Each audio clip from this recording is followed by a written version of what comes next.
So today we're going to be talking about a very interesting topic, which is chromatography. And now before we dive into the topic, we're just going to introduce ourselves. So my name is Humna, and I'm in my second year at U of T, studying human biology. And so today, like I said, we're going to be talking about chromatography. Hi guys, my name is Hania. I'm also a second year at U of T, and I'm studying human biology as well. Like Humna mentioned, we're going to be diving into chromatography and learning more about it. We're also going to be learning about how we can use chromatography in the real world, and one example of that is to solve crimes, and we're going to be going over that as well.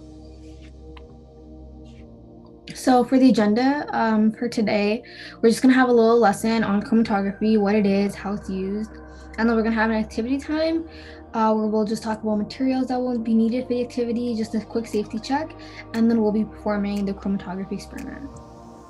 So diving into what is chromatography. Chromatography is a technique that is used to separate or purify mixtures based on the speed that they move through a special media. So scientists can perform chromatography to separate different mixtures such as ink, blood, gasoline, and even lipstick. And so you may be wondering why scientists would want to separate these mixtures. And an example for lipstick would be if a certain lipstick is giving people a rash, we could perform chromatography on it and to figure out which ingredient in that lipstick is giving people a rash, and we could remove it from that lipstick. And so that would be an example. So you can see how useful chromatography can be to scientists because they can separate and purify all these different types of mixtures. So you can see on the right here, we have a marker, we have some markers, and we have like this is like the media that the scientists are using to perform chromatography on. And you can see that the mixtures, so like the markers in this case, they are being separated along this paper film. So now we're going to be going over how chromatography can be used to solve crimes, and this is very interesting. This is actually how forensic scientists use chromatography when they're trying to see what happened at the crime scene. So there's different methods of chromatography. One of the methods is gas chromatography. And basically it involves injecting a sample of the mixture into a carrier gas, and the carrier gas carry the sample of the mixture through one or more columns. This will allow the components of the sample of the mixture to be separated. And so basically this helps forensic scientists because gas chromatography actually allows them to be able to see if a person has poison in their body, and this is important in order to figure out what the cause of the death was. Okay. The next type of chromatography that we're going to be talking about is planar chromatography. So planar chromatography, it's used to see if two ink samples are the same. So as you can see on the diagram in the right, this is how planar chromatography is done. We're going to go further into depth about how this actually happens. But in crime solving specifically, this allows people to see if ink on a paper that was stolen is the same as the ink on the suspect's hand. And this allows them to make decisions and basically judge if someone was involved in a crime. Very cool, isn't it?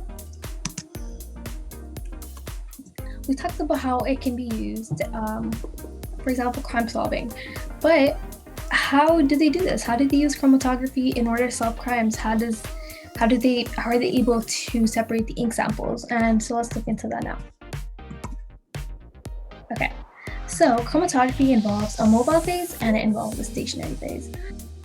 The mobile phase includes a solvent, and the stationary phase can be something like paper. The mobile phase is essentially what's going to be moving through the stationary phase. And so basically what you do is you spot the sample closer to the bottom of the stationary phase, and the solvent will move up through capillary action, separating the mixture solution.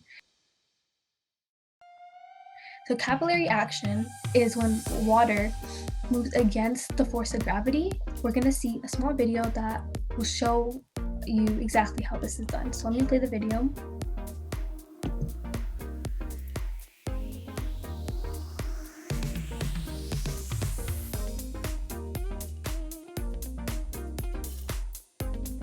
So as you can see, they spotted the felt tip pen at the bottom of the stationary phase, which was their paper, and now we can see what happens.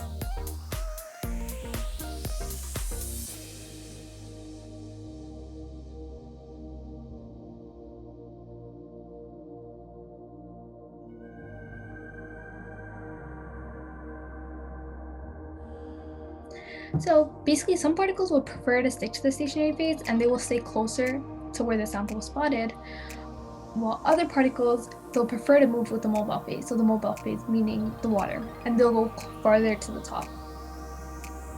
So now it's time to apply everything that we've learned about chromatography, and we'll be conducting a paper chromatography experiment. So the materials you will need are paper towel, or you can also use paper coffee filter that's cut into strips.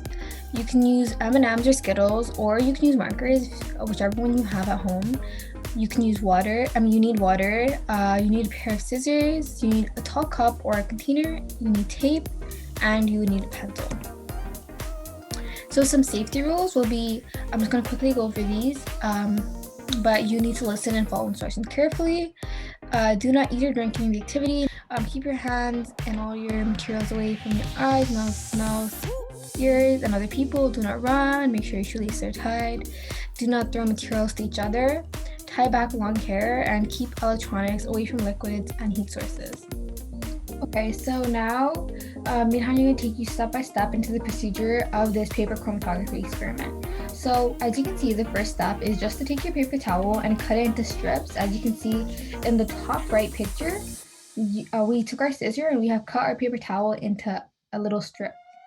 Now what you're going to do with that strip of paper is you're going to place a pigment from either a marker, or if you have if you use candy in this case, then you're just going to take a little pigment from that and you're going to place it on the bottom of that paper towel.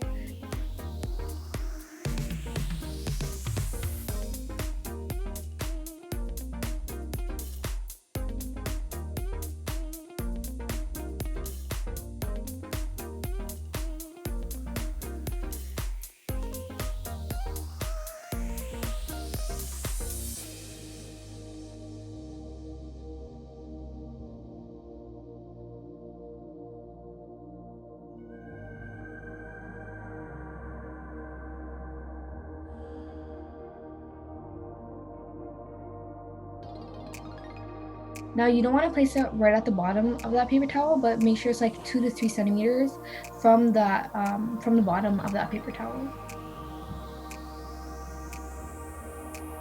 Okay, so the third step would just be to fill your cup with water. You can use like a glass cup, plastic cup, it doesn't matter, and just fill it with a little bit of water. As you can see in the picture, don't fill it to the top, just like a little bit of water at the bottom.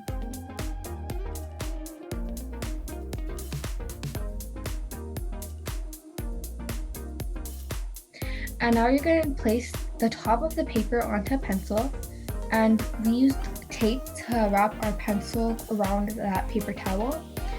And then you're going to place that paper into the cup that is filled with water. So we took the paper, we taped it onto that pencil, and then we took the pencil with the paper and dropped it into that water cup. As you can see here, we have our paper towel that has our pigment on it, placed into the cup of water, and it is attached to our pencil using tape. Okay, so once the water has reached the top of the filter paper or your paper towel, you can remove that paper from the water, so from the cup.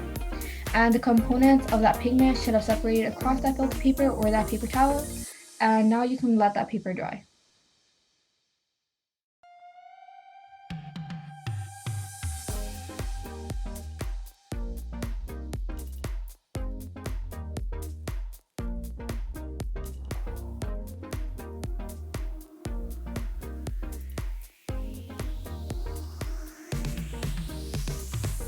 Okay, so thank you so much for engaging and completing this experiment with us and learning more about chromatography. We hope you guys enjoyed. So if you guys have any questions or comments, we'd love to hear from you. You can email Start Science or visit the webpage. Thank you for tuning in. Bye guys. Bye.